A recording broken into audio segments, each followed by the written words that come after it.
Almost 50% of senior citizens in the US complain about not seeing their families as much as they'd like. They have limited time to spend with them, and most of the time, they're hooked to some technological device. I decided to focus on seniors who wanted to connect with their families. I collaborated with a senior living community in Oakland, California to better understand this problem. During the interviews, I realized how many things I wished I knew about my grandparents. There were all these stories, all these memories, photographs, and shared advice that I wished that I had learned from them.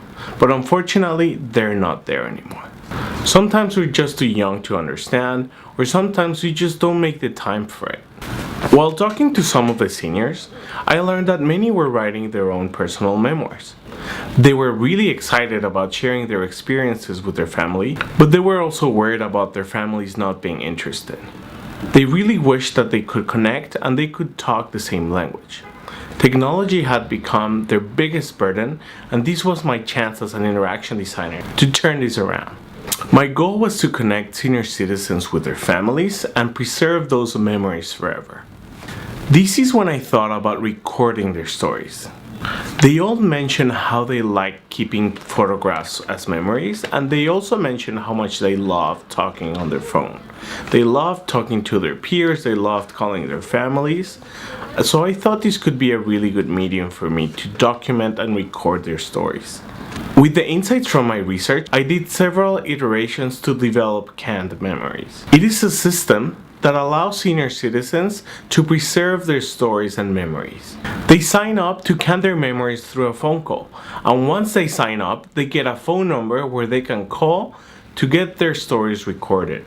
Once they record each story on the phone, they can assign a photograph to each of the stories. They can write a note on their back and send them via mail to us. We request that they write a note on the back of each photograph, so this works as a password for their families to access their memories. All of the recordings are documented and posted on a website that is private to their family members. Once they have documented their memories and stories, the seniors can decide when they want their families to access their memories. We do this by scheduling the delivery of each of these canned memoirs. Once these memoirs have been documented and recorded, the seniors can decide when they want their families to access their memories. We do this by scheduling the delivery of each of these canned memoirs on the mail. Once the mailing address is confirmed by the family, we send these canned memoirs for them to access the stories. Each canned memoir comes with a URL that's exclusive to each family, and they can unlock different memories depending on the notes written on the back of each photograph. This allows families to go back and forth on their memoirs and listen to them anytime and anywhere they are. My ambition with canned memoirs is to further optimize it and build it so it can actually be used by millions of seniors who want to can their memoirs.